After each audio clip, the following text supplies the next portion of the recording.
apa dia sudah berkuasa pada murid-muridnya, termasuk salah satunya yang kata dulu itu juga 11 rasul yang lain, kecuali Yudas karena sudah mati bunuh diri digantikan Matius. Lalu yang kedua, mengapa makna kenaikan Yesus ke surga perlu bagi kita peringati malam hari ini? Yang kedua, penggenapan janji. Kenaikan Yesus Kristus ke surga merupakan penggenapan janjinya kepada para muridnya bahwa ia akan kembali kepada Bapa. Jadi Tuhan itu sudah dicatat di kitab nabi-nabi termasuk Yesaya dan beberapa nabi yang lain, nabi besar, nabi kecil.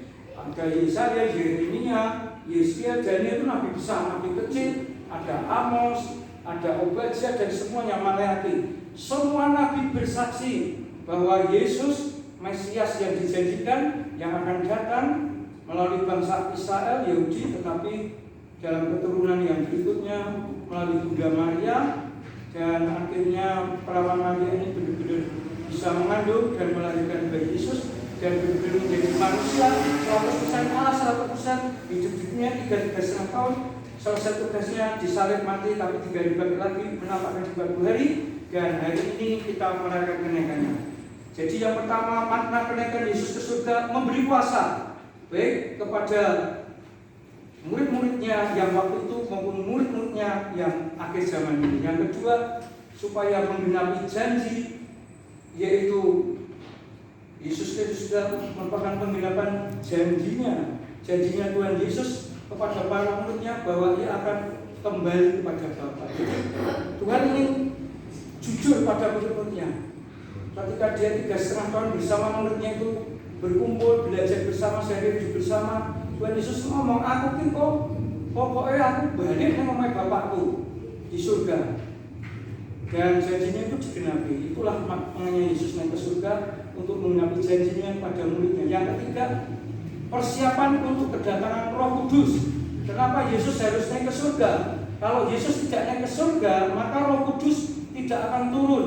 Dia akan tetap di surga dan dia menunggu gilirannya untuk Yesus kembali kepada Bapa di surga. Setelah Yesus sampai di surga, maka Roh Kudus akan turun menggantikan tugasnya Tuhan Yesus. Inilah Bapak Ibu yang ketiga, maknanya persiapan untuk kedatangan Roh Kudus Yesus naik ke surga. Kenaikan Yesus Kristus ke surga juga merupakan persiapan untuk kedatangan Roh Kudus yang akan memberi kekuatan pada para muridnya untuk menjadi saksinya. Jadi menjadi saksinya Tuhan Yesus tidak mudah, karena harus berani mati dan bahkan mati syahid. Ini semua muridnya itu, kalau saya melihat sejarahnya itu sebenarnya mengerikan. Jadi murid Yesus itu harus siap mati, berani mati, bahkan mati syahid, mati suci. Karena gurunya juga berani mati di atas kayu salib. Murid-muridnya yang 12 itu semuanya mati syahid karena memberitakan Injil, kecuali Yudas Iskariot yang mati bunuh diri. Jadi benar-benar teladan yang sempurna untuk menjadi seorang pahlawan iman, seorang yang bukan jargoni, orang iso nglakoni, tapi benar-benar dia ngajar dan nglakoni. Inilah makanya tadi kalau sampai Pak Kim ngomong, aku sejak kecil sudah ikut Yesus, aku sampai sekarang sudah melayani Yesus, aku harus melayani Yesus sampai tua, sampai mati, sampai masuk surga. Terima kasih Pak untuk komitmennya. Aku jujur, rumahnya tadi